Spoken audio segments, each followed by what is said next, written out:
Impresionante el llamado de Donald Trump, porque todo el mundo está diciendo que en realidad es él el que llama a los mensajes de odio que podrían estar generando esta ola de bombas por correo. Sí. Bueno, vamos a estar hablando un ratito más de ese tema, de las 7 artefactos explosivos que han llegado a distintos lugares en Estados Unidos. Antes les quiero contar lo que pasó anoche con Aula Segura.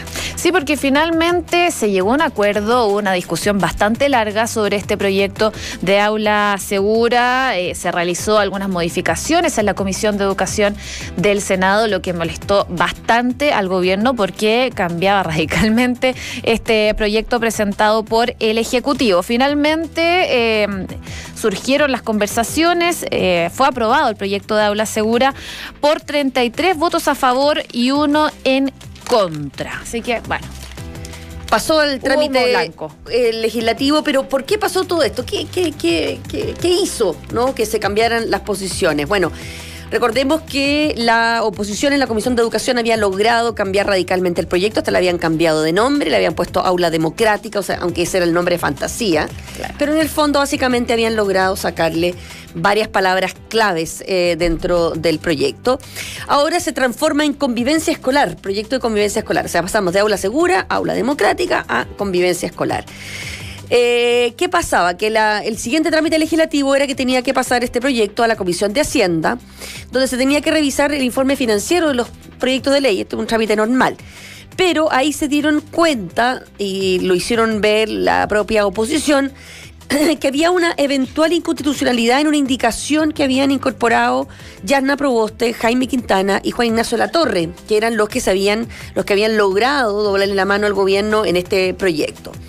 Estas inconstitucionalidades tenían que ver con el artículo 69 de la Constitución, que dice que todo proyecto debe ser objeto de adición o corrección en los trámites que corresponda tanto en la Cámara de Diputados como en el Senado, pero en ningún caso se admitirán las que no tengan relación con directamente con el proyecto en cuestión. O sea, no se puede uno incorporar cualquier cosa que no tenga relación directa con las ideas matrices o fundamentales del proyecto. Y esto parece ser que era lo que había pasado. Entonces se produce un diálogo político en la Comisión de Hacienda, donde surgen otros interlocutores que tienen que ver con Lagos Weber, surge también José Miguel Insulza, en fin, y se produce un acercamiento político y se destraba este proyecto y se consensúan 3 indicaciones de la oposición con el oficialismo que redibujan la propuesta. Se reincorpora, por ejemplo, el concepto de expulsión o cancelación de matrícula, cosa que se había sacado.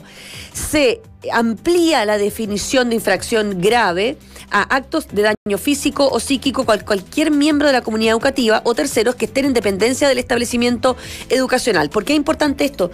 Porque se alegaba que, por ejemplo, las agresiones sexuales habían quedado fuera y también justamente la agresión a carabineros había quedado fuera, porque ese era un tercero que estaba en dependencias del establecimiento. Así que finalmente queda cambiado este proyecto de ley, pero de una manera que está en un término medio. Vamos a estar conversando un ratito más justamente con el subsecretario de Educación respecto de las principales características en las que queda este nuevo proyecto.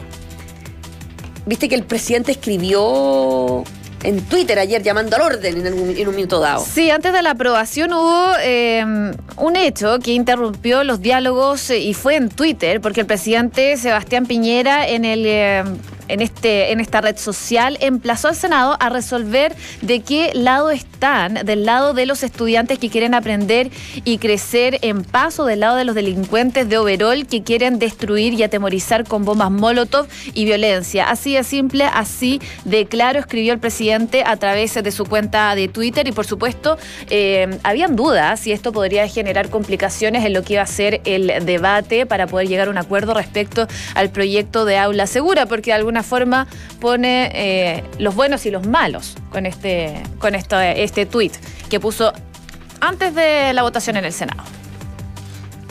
Estás en Duna en Punto con Mónica Pérez. 7 de la mañana con 7 minutos, y también hay noticias en todo lo que tiene que ver con el caso Cara Dima. Sí, un nuevo vuelco en este caso, porque ayer la Corte de Apelaciones suspendió el acuerdo en torno a la demanda presentada por las víctimas del ex párroco del Bosque contra el Arzobispado de Santiago, y junto a esto se citó a las partes a una audiencia de conciliación que fue fijada para el 20 de noviembre. Recordemos que piden las víctimas una indemnización por 450 millones de pesos por encubrimiento. Así es, bueno, se llamó a esta conciliación, pero hubo otras novedades también. Bueno, la 9ª Sala de la Corte de Apelaciones, a instancias que preside el ministro Miguel Vázquez, llamó a una audiencia de conciliación, como tú decías, pero rechazó dos cosas. Uno, el arzobispado había pedido, como medida para mejor resolver, como se llama, que se pidiera al Vaticano el informe Chicluna. Esto fue rechazado por este tribunal, no se permitió que se solicitara este trámite, y también se le negó a los denunciantes que incorporaran como prueba el correo electrónico de febrero del 2009 que contenía una carta del cardenal Francisco Javier Errázuriz que, en opinión de los demandantes, acreditaba el delito de encubrimiento en el caso. Ya todos hemos sabido el contenido de esa carta, donde decía que trataran bien a Caradima, en fin, que no le habían querido preguntar tanto para no molestarlo, bla, bla, bla. Esa carta no se permitió. ¿Por qué? Porque el documento no fue agregado de forma oportuna ni legalmente a la causa, conforme a un procedimiento civil, a un artículo del Código de Procedimiento Civil, en consonancia con un artículo del mismo cuerpo legal. Por tanto, digamos, no ha lugar a esa petición. ¿Qué dijeron los querellantes en el caso Caradima, representados por el abogado Juan Pablo Hermosilla? Que ellos no quieren llegar a esta conciliación, que sería una dilación innecesaria, este proceso que ya lleva más de un año en tribunales, y que sería un acto de retraumatización gratuito e innecesario. ¿Por qué? Porque dicen que el principal punto y el único de controversia entre las partes es que la Iglesia reconozca el encubrimiento por parte de ellos de los abusos sexuales cometidos. Y la única manera, entonces, dicen ellos, de llegar a un acuerdo es que la Iglesia reconozca este encubrimiento, y eso no va a ocurrir porque es el principal elemento de esta querella. Así que ellos están pidiendo dejar sin efecto esta audiencia de conciliación, porque no van a llegar a ninguna parte, básicamente, y que se proceda a dictar sentencia en la presente instancia. Vamos a ver qué pasa entonces con esta decisión de la Corte de Apelaciones. Esto es Duna en Punto, con Mónica Pérez. 7 de la mañana, 10 minutos, y vamos a lo que ha ocurrido en Estados Unidos. Oye, el tema del día, yo creo, durante la tarde del día de ayer, porque... Todos nerviosos ahí, ¿qué pasaba? Llegaban bombas cada un minuto. Sí, todos muy atentos a ver si se encontraban nuevos artefactos explosivos. Bueno, recordemos que se está viviendo una campaña electoral legislativa en Estados Unidos, y por supuesto también esto cobra relevancia.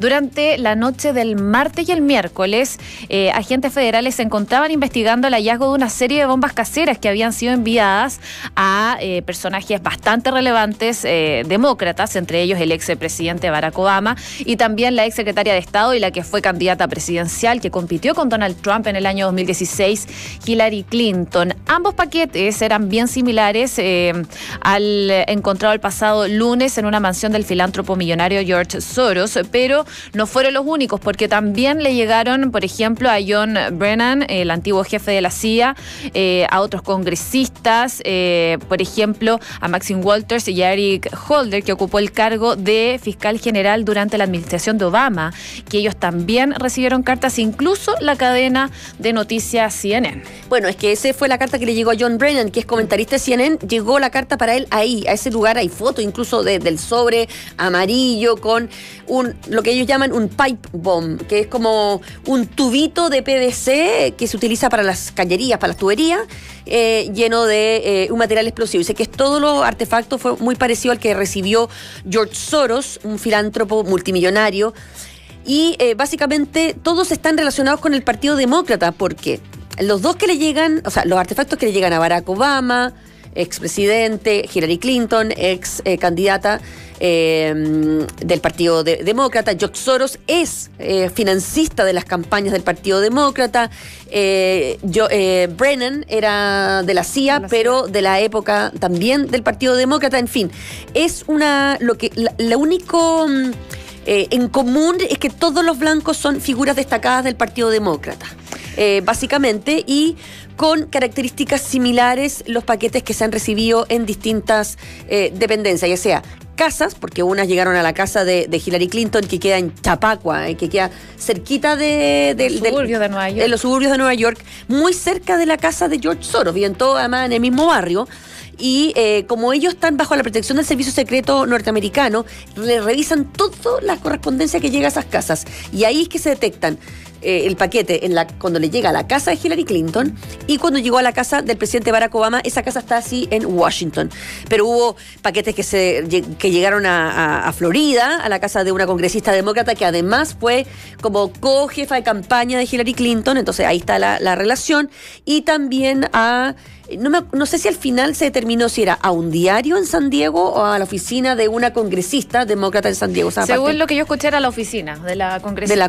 De Dianne Feinstein, que también es muy, muy importante, a pesar de que después se había hablado de que había sido destinado a un periódico que se llama el San Diego Union Tribune. También se había sumado a este tema. Bueno, está todo en investigación. Y bueno, Donald Trump no se quedó callado. Eso, hay reacciones de Donald Trump antes de irnos al siguiente tema. Cargó contra la prensa de nuevo, pese al ataque recibido en CNN.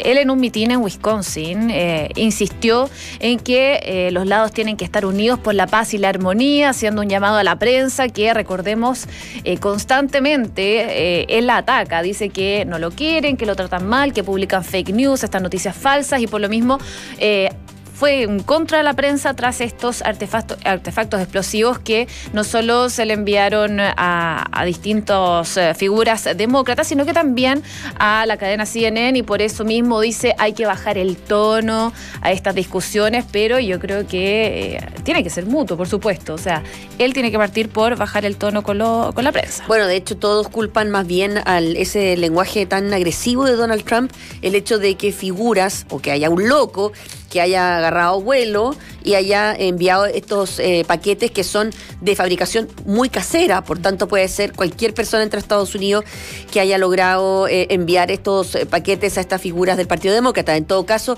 hay una investigación por terrorismo abierta en el FBI, y en fin, se está moviendo, así que de una u otra manera se va a encontrar a los responsables de estos ataques que por ahora no han sido reivindicados por ningún grupo radical dentro de Estados Unidos.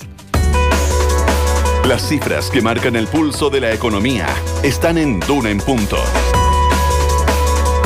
Banchile Inversiones destacó el tipo de cambio para los próximos años, dado el escenario externo y el menor apetito por monedas emergentes. El peso va a cerrar entre el 2018 y el 2019 en 665 y 650 pesos respectivamente, desde 635 y 620 pesos.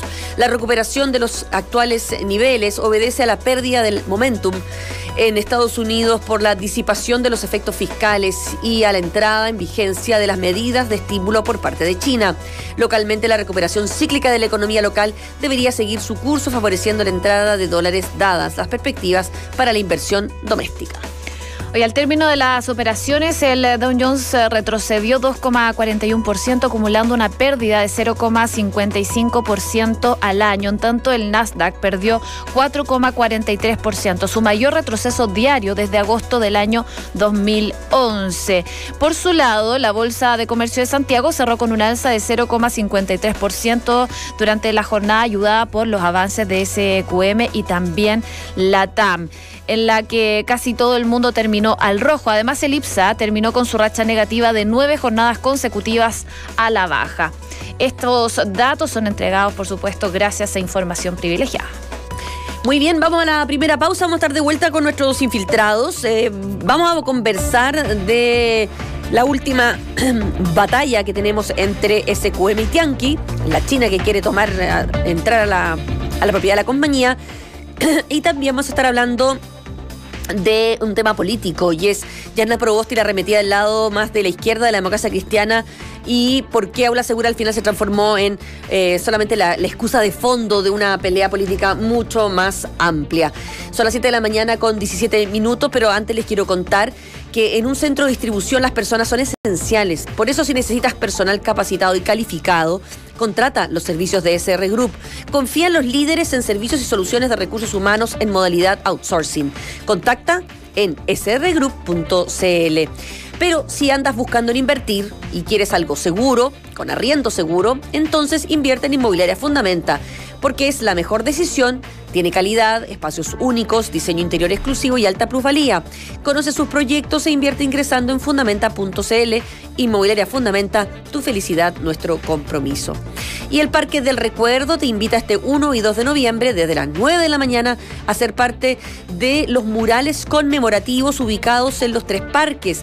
Parque del Recuerdo, tu familia es tu mejor legado. Y con la tecnología de Google puedes agilizar la transformación digital de tu empresa y a través de las soluciones tecnológicas más flexibles e intuitivas. Y Tigabytes lo hace posible en Chile, ya lo sabes. Transforma tu negocio con Google y Tigabytes. Más información en subelanube.cl. Pausa, ya regresamos.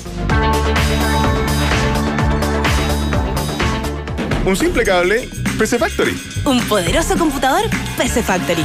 Cámaras fotográficas, PC Factory. Un smartphone, PC Factory. El mejor Smart TV, PC Factory. Todo. Cuando se trata de tecnología, déjate asesorar por el especialista. Sí, basta tener 2 dedos de frente para elegir PC Factory. PCFactory.cl y 30 tiendas te esperan en todo Chile. PC Factory, tu partner tecnológico. ¿Aló? Hola, ¿qué tal? ¿Con la fábrica de techo de zinc? Sí, ¿en qué puedo ayudarlo? Quiero cotizar un techo de 5 metros por 2 de ancho para mi camión. Perdón, ¿cómo para su camión? Sí, es que pasé debajo de un puente y no calculé bien la altura y se me rompió el techo. ¿Aló? ¿Aló? Si te pasa, que te pilles seguro. Con HDI Seguros tienes un amplio respaldo internacional. Encuentra el seguro que necesitas en hdi.cl. Para las grandes obras mineras, somos Kliman.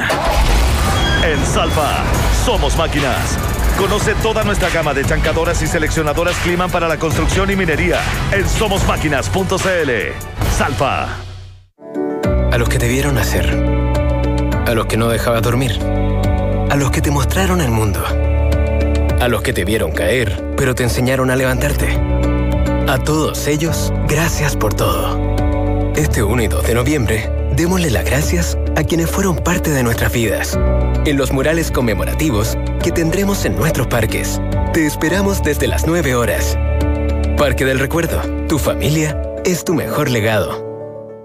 La recomendación del chef es un filete de res autóctono que, con toques de finas hierbas, autorizan el placer de cualquier paladar. Si tienes hambre de un auto, date un gusto y cómpratelo con tus tarjetas de crédito BCI en 24 cuotas sin interés por un monto de hasta 10 millones de pesos o en 25 a 48 cuotas con tasa preferencial de 0,65%. Infórmate en bci.cl. BCI, seamos diferentes. CAE de 0,76% calculado bajo un monto de compras de 5 millones de pesos en 24 cuotas. Costo total del crédito, 5.039.600 pesos. Infórmese sobre la garantía estatal de sus depósitos en su banco o en www.sbif.cl. Es muy grato trabajar dentro de ENE, la ubicación es increíble, eso me favorece bastante porque puedo llegar más temprano a mi casa y pasar más tiempo con mi familia. Si fuera por mí, trabajaría en este lugar por siempre. Jorge Poblete, trabajador de Enea. Los que saben están en Enea, la ciudad aeroportuaria que cuenta con grandes opciones de transporte y servicios. Conoce más en enea.cl. Enea, negocios mejor conectados. Frente a la reforma a las pensiones, si es otro el que maneja mi cotización extra y no mi AFP, ¿tendré que pagar doble comisión? Porque la reforma habla de mi ahorro, soy parte y me informo. Asociación de AFPs de Chile. Estás en Duna en Punto, con Mónica Pérez.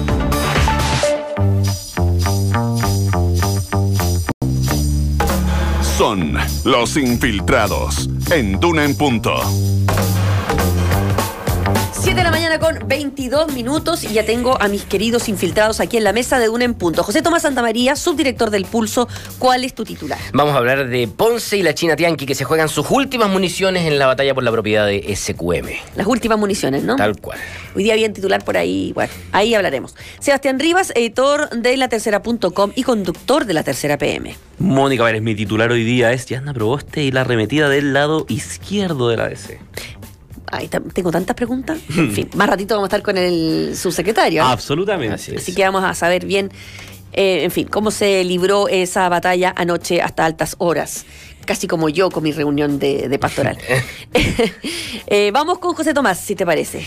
Yo también les voy a hablar de esta batalla por la propiedad de SQM, esta cuestión que ya está verdaderamente como una teleserie. Hoy día, jueves, a las 3 de la tarde, ¿ya? El Tribunal Constitucional va a informar su decisión respecto de si declara admisible esta causa a través de la cual Julio Ponce lo que busca es paralizar el ingreso de la compañía china Tianqi a SQM. Si me permiten, voy a hacerles un breve resumen del caso porque esto es bien enredado. Nutrien, la compañía canadiense Nutrien es dueña del 24% de SQM. Ellos están obligados a vender este 24%. ¿Por qué? Ellos se fusionaron internacionalmente con otra compañía y la autoridad antimonopolio de India les obligó a vender este porcentaje porque dijo que el libre competencia era el requisito para aprobar la fusión. Es en ese marco que Nutrien recibe el llamado de la compañía china Tianqi, productora de litio, ¿ya?, para comprarle este 24% en $4.000 millones, en más de $4.000 millones. Es la operación más grande del año. Y lo que te habla también de la importancia que tiene SQM a nivel mundial. ¿Más grande del año en dónde? En Chile, por supuesto. En Chile, por supuesto, es la más grande del año. Esta venta, por supuesto, que a Ponce no le gustó nada. ¿Por qué no le gusta? Porque Tianqi es competidora de SQM en el mercado del litio y ellos dicen, ¿para qué voy a tener en mi directorio gente que podría compartir mi información o podría aprovechar mi información esencial? Por eso es que Ponce se ha ido oponiendo a esto. Primero se puso en el Tribunal de la Libre Competencia, donde fue aprobado el acuerdo Tianqi-Fiscalía Nacional Económica, y luego sorprendió yendo al Tribunal Constitucional. Este lunes fueron los alegatos. Se presentaron sendos estudios en Derecho. Ponce, a través del Grupo Pampa, presentó un estudio en Derecho de Marisol Peña, la expresidenta del Tribunal Constitucional. Lo que alega Julio Ponce básicamente es que durante el proceso de libre competencia, donde se aprobó el ingreso de Tianqi a SQM, no se cumplió con el debido proceso, ¿ya? Lo que alega la otra parte, Tianqi, Nutrien, que ellos también presentaron estudio en Derecho, entre ellos de Jorge Correa Sutil, ellos dicen acá se está buscando instrumentalizar al Tribunal Constitucional. ¿Por qué se está buscando instrumentalizar el Tribunal Constitucional? Porque si es que el tribunal hoy día lo declara admisible, entonces van a tener que ir a discutir el fondo del asunto. Y en eso pueden estar 5 meses. Y Nutrien tiene un plazo para vender este porcentaje. Tiene hasta el 30 de abril del próximo año. Si no lo ha vendido al 30 de abril del próximo año, el gobierno indio tiene el derecho de tomar el porcentaje y venderlo en bolsa. Lo que significaría venderlo no en 4.000, sino que en mucho menos, ¿ya? Entonces, para Nutrien es muy importante que se cumpla ese plazo. Y ahí, pero lo que quiere Ponce Lerú es dilatar para que se reparte ese porcentaje y no lo agarre Tianqi. Y que no lo agarre Tianqui, porque lo que dice la gente de Tianqui, aquí lo que está buscando Julio Ponce no es el tema de libre competencia, eso no le importa. En realidad, lo que él quiere es no tener un contrapeso fuerte en SQM. Y es ahí donde vienen. Y ahí es donde vienen las últimas municiones. Ayer, a un día de que se presentara el fallo, las partes siguieron mandando documentos al Tribunal Constitucional. Tianqi sorprendió a todos y mandó un documento en donde dio detalle de la negociación que tuvo ellos, los chinos de Tianqi, con Julio Ponce el año 2016 para ingresar a la propiedad de SQM comprándole a Julio Ponce. Entonces ellos dijeron, oye, nos juntamos en Nueva York con el mismo Julio Ponce. Ahí no les parecía tan malo. Ahí no tenía ni un problema. Nos juntamos con Patricio Contreras Fica y ahí no hubo ningún problema. Nadie nos dijo que había problema de libre competencia. Ahora que queremos comprarle a otro, sí hubo problema. Le respondió inmediatamente Julio Ponce. Muy poco después, ayer, a última hora de la noche, como a las 9 de la noche, se subió un documento y dijeron, no. Justamente esa operación no se aprobó. Y si no se aprobó, es porque no la hacía bien a la empresa. Y es por esta misma razón. Entonces, están agarrados totalmente del moño. Hoy día a las 3 de la tarde vamos a saber qué es lo que pasa. Tal como les decía, aquí hay dos caminos. Si se declara admisible, vamos a tener para 5 meses en el Tribunal Constitucional. Esto va a estar congelado. Y ahí Tianqi va a tener que definir qué es lo que hace. Si es que se lo sigue, si es que compra, y Nutrien también va a tener que ver si es que qué hace, porque lo que ellos quieren evitar es que esto llegue a poder del gobierno indio, porque ahí se va a vender en bolsa y no van a tener van a perder plata, van a perder en torno a $1.000 millones que van a dejar de ganar por el proceso. Eso es lo que se estima. Si es que se declara inadmisible, que es lo que está apostando Tianqi y Nutrien, entonces el proceso va a seguir adelante. El Tribunal de la Libre Competencia seguramente va a aprobar el ingreso de Tianqi y entonces el proceso va a seguir adelante con esta operación, como les digo, la más importante del año en cuanto a monto. Excelente, José Tomás. Breve, conciso, preciso. Rapidísimo. Rapidísimo. ¿No? Tenemos... Me dijeron que tenía que ser rápido y lo hice, pero... Pero impecable. Impecable. Impecable. Entonces, reunión clave. Hoy día a las 3 vamos a estar pendientes a las 3 de la tarde tenemos que estar muy pendientes de lo que diga, lo que nuevo decían capítulo de la teleserie.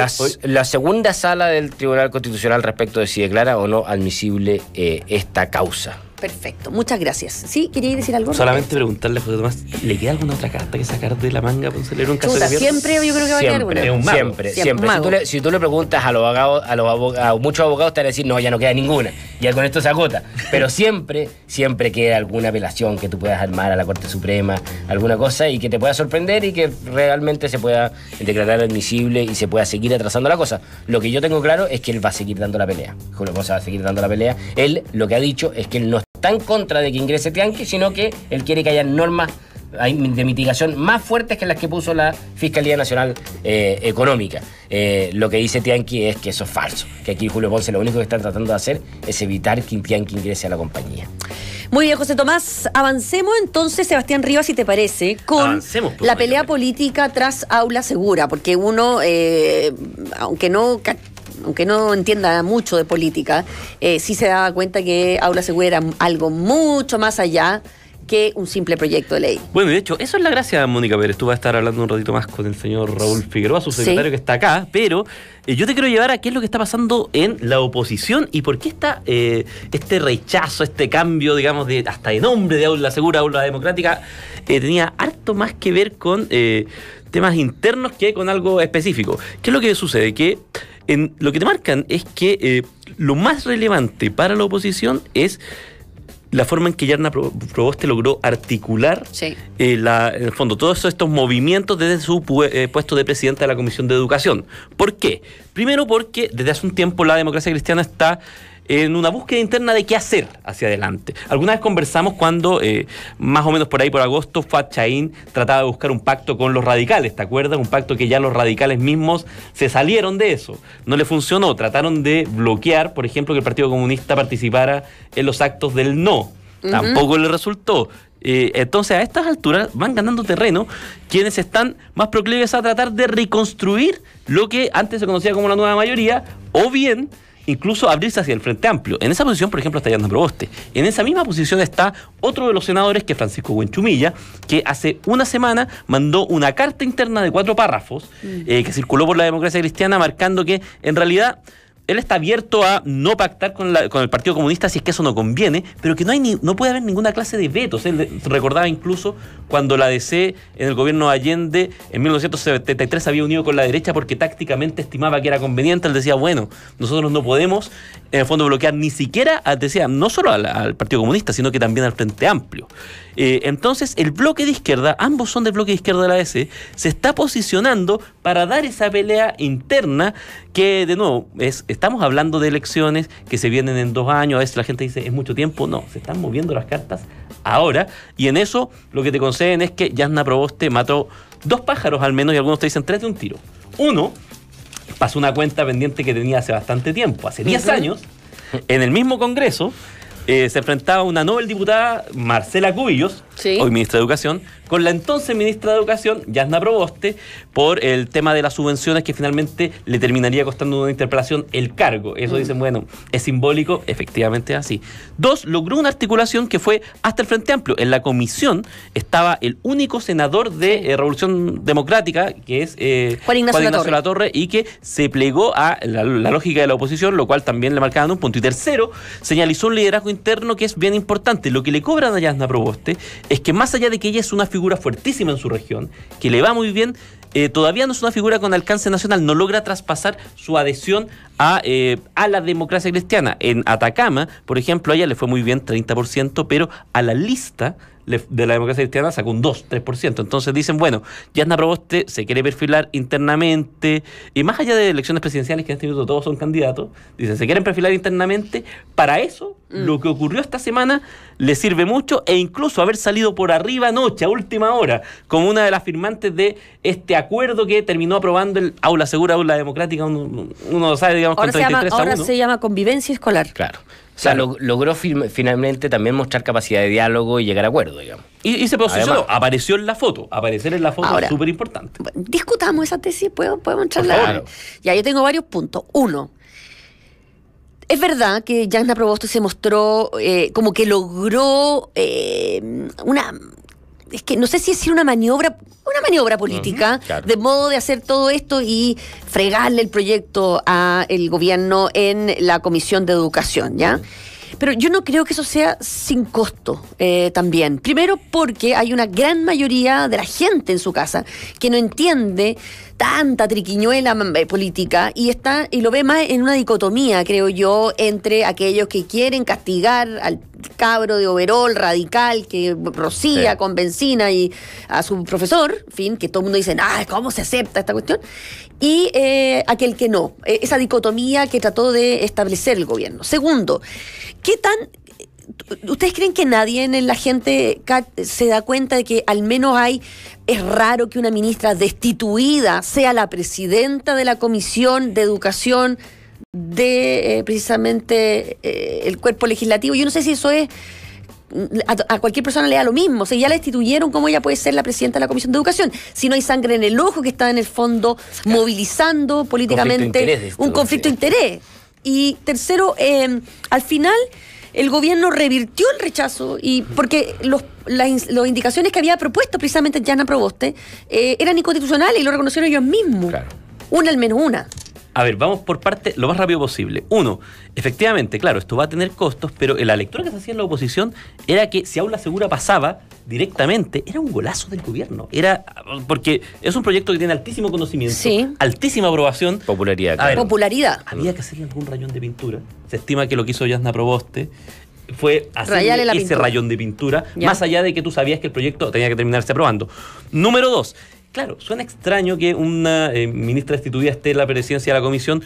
Puede ser que haya gente que haga la relación, pero también aquí hay señales internas en un momento en que la oposición se está rearmando. Sí. En ese mundo, en ese núcleo, que se mueve mucho por claves políticas, lo que hizo Jasna Proboste fue visto con mucha atención y ahí sí le suma puntos, como su capacidad de gestión y operación. Pero si tú leí hoy día en la prensa, por lo menos el Mercurio, no sé, cada uno tiene su punto editorial, pero por ejemplo aquí ya levantan otras figuras, como que Jasna Proboste fue la piedra de tope, pero hubo otras personas que protagonizaron el diálogo, que podría ser Lagos Weber, Juan Pablo Letelier, Jorge Pizarro, incluso mencionan a José Miguel Insulza y Rabindranath Quintero, que habrían sido como diciendo Jasna Proboste bloqueó la cuestión, pero siguieron adelante con otros.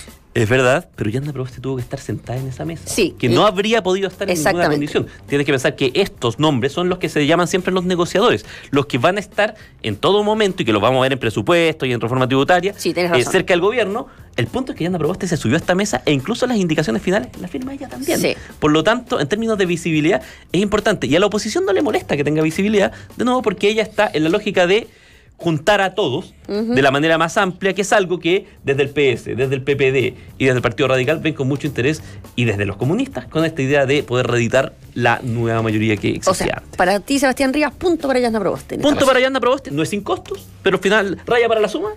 Un punto para Jasna Proboste. Muy bien, Sebastián Rivas. Muchas gracias a mis dos infiltrados de hoy día. Puntuales. Muy puntuales, se portaron increíble. Les vamos a dar un premio a la salida del programa. Un yumbito, una merendina. Gracias, infiltrados. Nosotros vamos a la siguiente pausa y ya regresamos con la entrevista que tenemos preparada con el subsecretario precisamente de Educación para seguir hablando de finalmente este controvertido proyecto, ya no sé ni cómo llamarlo, Aula Segura, Aula Democrática y Convivencia Escolar. Le vamos a poner todos los nombres, así como cuando hablamos de todes les nombres. 7 de la mañana, 36 minutos. Quiero contarles, antes de irnos a la pausa, que BCI cambió para que todo sea más fácil. Ahora puedes pagar con tus tarjetas de crédito BCI matrículas o los aranceles de las universidades de tus hijos en 10 o 12 cuotas sin interés. Universidades, colegios, institutos y mucho más. BCI, seamos diferentes. ¿Y tienes problemas con el software de remuneraciones de tu empresa? Utiliza entonces de Fontana People, porque soluciona de una vez el proceso y cálculo de los sueldos de tu empresa y entrega información rápida y oportuna a tus trabajadores. Además, si lo adquieres en octubre, obtienes 3 meses gratis. Los que saben están en Enea. Por eso Jorge Poblete, trabajador de Enea, está feliz de trabajar en un lugar que tiene gran accesibilidad, servicios y opciones de transporte. Pues gracias a eso tiene más tiempo libre para estar con su familia. Conoce más en enea.cl. Enea, negocios mejor conectados. Y desde un simple cable, un poderoso computador, camas fotográficas, un smartphone, hasta un Smart TV, todo. Basta con tener 2 dedos de frente para elegir PC Factory, tu partner tecnológico. Y para acompañar el trabajo de todos sus clientes, Salfa son máquinas. Está junto a las obras viales, las faenas forestales y el desarrollo minero de todos los clientes a lo largo de Chile. Conéctate con somosmáquinas.cl. Salfa. Pausa, ya regresamos. Si estás buscando información, marca. Si lo que estás buscando es personal capacitado para tu empresa, contrata los servicios transitorios de SR Group, porque tienen más de 40 años apoyando a múltiples industrias con personal para centros de distribución, atención de punto de venta, picking, cajeros, paramédicos, administrativos y todo el personal que tu empresa necesita a lo largo del país. SR Group, plataformas tecnológicas online para el control y gestión de tus servicios, para que te dediques a tu negocio. Visítanos en srgroup.cl. Invertir en Inmobiliaria Fundamenta es tu mejor decisión. Es pensar en tu futuro y en tu felicidad. Es invertir en calidad, en espacios únicos y con un diseño interior moderno e innovador. Es invertir en proyectos con las mejores ubicaciones, con gran plusvalía y en comunas con arriendo seguro. Confía en que nuestros expertos te acompañarán, porque en Fundamenta estamos comprometidos con tu inversión. Invierte en fundamenta.cl. Inmobiliaria Fundamenta. Tu felicidad, nuestro compromiso. Incorpórate a la transformación digital. Google te ayuda con sus herramientas Google G Suite y Google Cloud Platform. Y Gigabytes lo hace posible. Con más de 12 años de experiencia y más de 1,000 clientes, Gigabytes es el principal partner de Google en Chile. Súmate a la transformación. Colabora con tu equipo desde cualquier lugar y cualquier dispositivo. Innovando de manera permanente, agregando velocidad y agilidad a tu empresa. Haz que tu negocio llegue a lo más alto con Gigabytes. Partner Premier de Google. Visítanos en subealanube.cl. Prepara tu empresa hoy para crecer el 2019. Con Defontana, software ERP 100% web, nuestro compromiso es que en solo 60 días estarás gestionando todos los procesos de tu compañía con Defontana. Controla tus ventas, logística, recursos humanos, producción y finanzas en línea de manera simple y rápida. Contrata ahora y te entregamos un 40% de descuento en la implementación. No te pierdas esta increíble oportunidad. Ingresa a defontana.com y da el paso que le falta a tu empresa. Defontana es crecer ahora. ¿Hola? ¿Hola? ¿Es con el taller de botes y lanchas? Sí, diga. ¿Cuánto cuesta mandar a hacer un bote de 2 plazas? ¿Cómo un bote de 2 plazas? Sí, es que se me inundó la pieza y no tengo cama para dormir. ¿Aló? ¿Aló? Si te pasa, que te pilles seguro. Con HDI Seguros tienes un amplio respaldo internacional. Encuentra el seguro que necesitas en hdi.cl. Autopista de la Concagua Ruta 5 Norte informa. En las comunas de Yayay, Nogales e Illapel se están llevando a cabo obras de mejoras con la construcción de 3 nuevos enlaces para mayor seguridad, ahorro de tiempos y mejoras de conectividad. Con motivo de las obras, se producirán desvíos. Infórmese en scada.cl y en nuestras redes sociales. Global Vía, Autopista de la Concagua, Ministerio de Obras Públicas, Gobierno de Chile. En Falabella estamos de aniversario. Para. ¿Y la sorpresa? Solo por hoy. Bicicletas y juguetes. 30% de descuento. Pagando con tu CMR sobre precio normal. Vamos al aniversario en Falabella y falabella.com.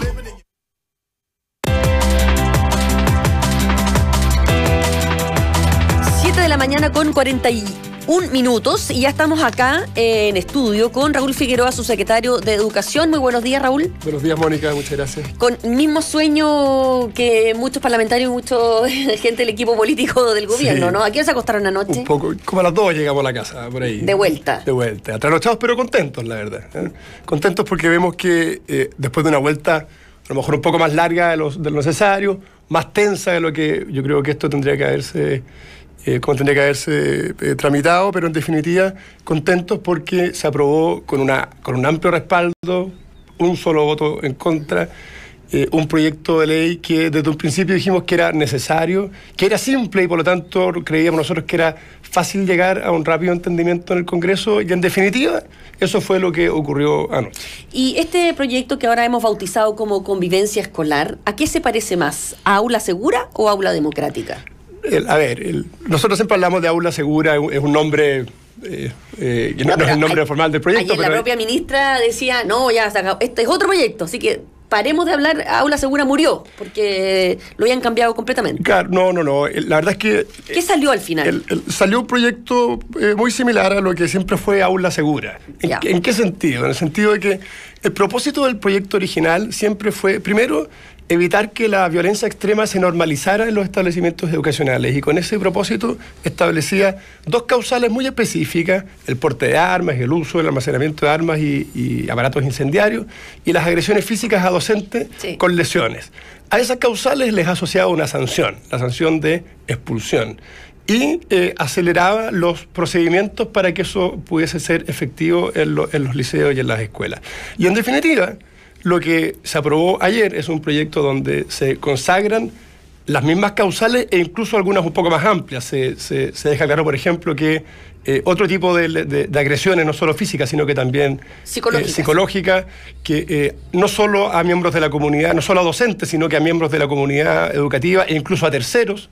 Claro, porque este proyecto, el original, solo permitía el castigo de un alumno a un docente, por ejemplo, pero no de un docente a un alumno. Claro, la verdad es que sigue siendo, viceversa. Pues sigue siendo así porque se refiere a la expulsión de alumnos, ¿no? Si hay que echar al profesor, se le expulsa de otra manera. Por lo tanto, sigue siendo así. Entonces, se quedaron consagradas las causales, se ampliaron un poco las causales, quedó claro que esas causales derivan en un procedimiento de expulsión, queda claro que si se dan esas causales, el director debe iniciar el procedimiento sancionatorio, queda claro también que mientras hace la investigación, el joven que incurre en esas causales de violencia extrema queda marginado, queda suspendido, y que esa suspensión no afecta el resultado final de la investigación. Y por último, queda también claro que en definitiva este es un proyecto que era acotado para hacerse cargo de ciertas situaciones muy complejas, pero que la discusión sobre convivencia escolar y educación es mucho más amplia, que es la que hay que seguir teniendo en el desarrollo de las políticas públicas. Sí, también queda el hecho de que se incorpora la agresión a terceros que estén dentro del establecimiento, precisamente hace que, por ejemplo, un carabinero que entra, por ejemplo, que no estaba en el proyecto original. Eso no estaba en el proyecto original. ¿Por qué se les fue esa parte? Porque nosotros siempre quisimos acotar el debate a cuestiones muy precisas. Quisimos evitar de alguna manera lo que ocurrió después. De hecho, el proyecto que se aprobó en la Comisión de Educación, y eso era la noticia de ayer, digamos, de antes de ayer, era un proyecto totalmente distinto, donde no hablaba de causales, donde no hablaba de violencia, donde no hablaba de expulsión, sino que se refería solo a un procedimiento de suspensión. Y por lo tanto, en ese sentido, por eso nosotros estamos muy contentos por varias cosas. Primero, porque se volvió a generar un clima de conversaciones, acuerdos, avances en el Congreso que nos parece realmente importante. Yo creo que eso es muy importante destacarlo. Lo segundo, porque el proyecto, como te decía, cumple con los objetivos que Ustedes quedaron contentos como quedó el proyecto. Ahora, lo que no cambió respecto de Aula Democrática fue que se aumentó el plazo de 5 días hábiles que ustedes pedían para la expulsión, para la sanción, a 15 días hábiles, incluidos 10 para apelar. Claro, ahí lo que a nosotros más... Se alargó el periodo. Se alargó. Lo que a nosotros más nos preocupaba, y esto fue fundamentalmente escuchando a los directores de los establecimientos, testimonios de asistentes de la educación y profesores agredidos, es que más allá de los plazos, por supuesto nos interesa que sea rápido, pero más allá de cuán rápido sea, que durante la investigación el agresor quede efectivamente marginado del colegio. ¿Qué es lo que pasaba? Fue tremendo escuchar el testimonio de Neila Torres, una secretaria de la Unidad Técnico-Pedagógica del Barrio Borgoño, que mostró ya el video, fue rociada con combustible, y ella dijo en la comisión: yo tuve que irme del colegio mientras el agresor seguía yendo a clase, digamos. Y eso es lo que nosotros queríamos revertir. Y eso se cumple con el proyecto.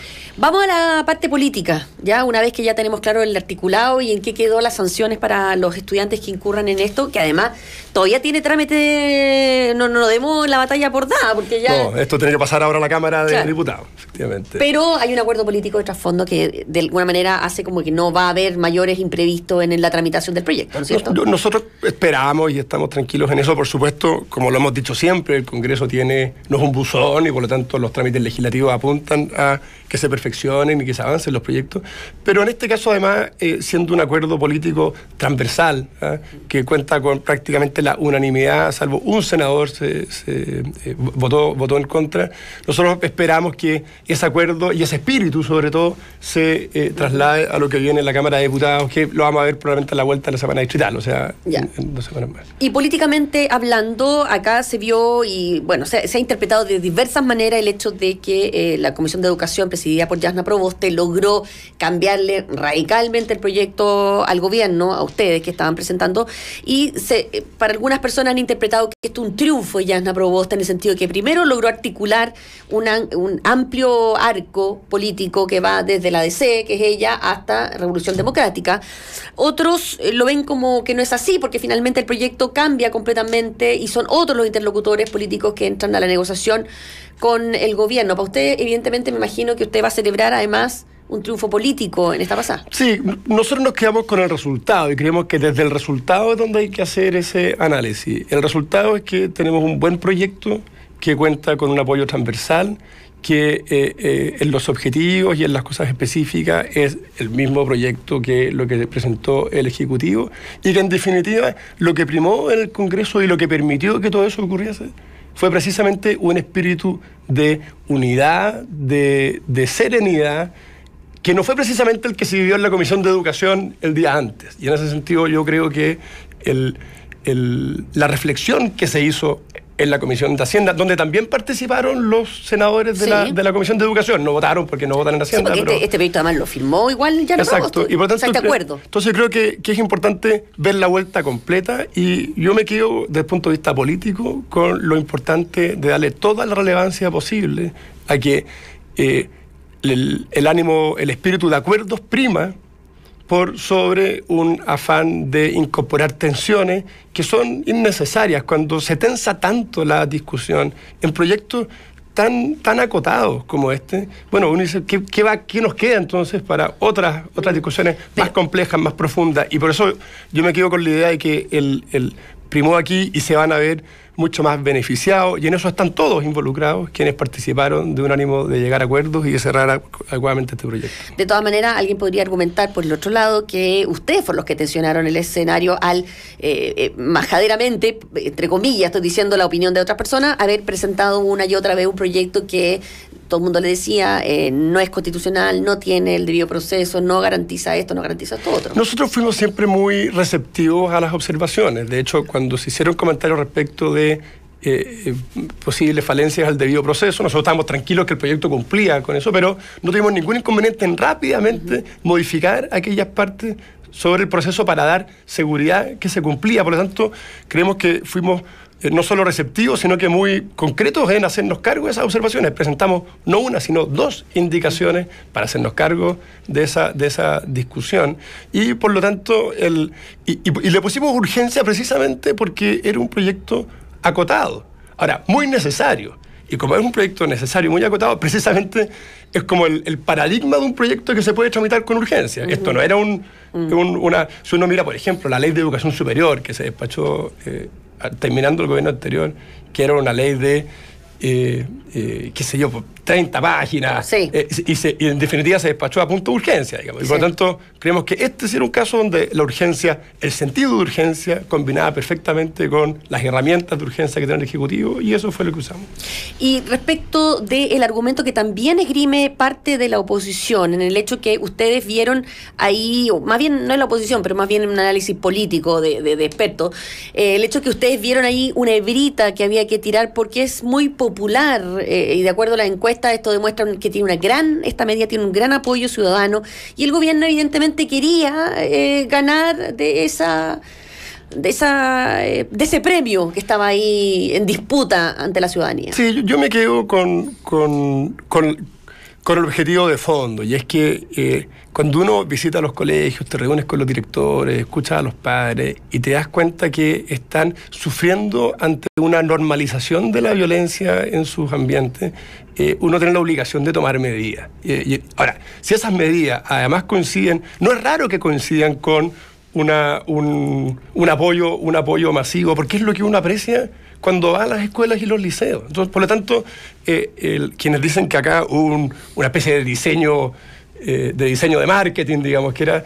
La verdad es que están equivocados. Lo que hay acá es una reacción frente a un clamor que nosotros vemos a diario en los establecimientos educacionales, de los directores, de los profesores, de los papás. Los papás nos decían, incluso papás de jóvenes que a veces se han visto involucrados en esto: yo no quiero que mi hijo sea capturado por estos grupos que en definitiva los van alienando, te fijáis, los marginan de la sociedad. Y veían incluso con desesperación el riesgo de que sus propios hijos terminaran involucrados en hechos de esta violencia y terminaran o sufriendo lesiones ellos mismos o marginándose de las perspectivas que la educación te entrega. Entonces, yo en esto quiero ser súper claro. No sé, una cosa es que las encuestas hayan demostrado que este proyecto tenía un alto respaldo, pero la necesidad de impulsarlo y el origen del mismo viene precisamente de cómo aseguramos que la violencia extrema no se normalice en los colegios y cómo aseguramos, y por eso aún asegura en definitiva, que existan condiciones mínimas de seguridad y tranquilidad que son fundamentales para poder trabajar en lo que queremos impulsar con fuerza, que es una agenda de calidad dentro del sistema educacional.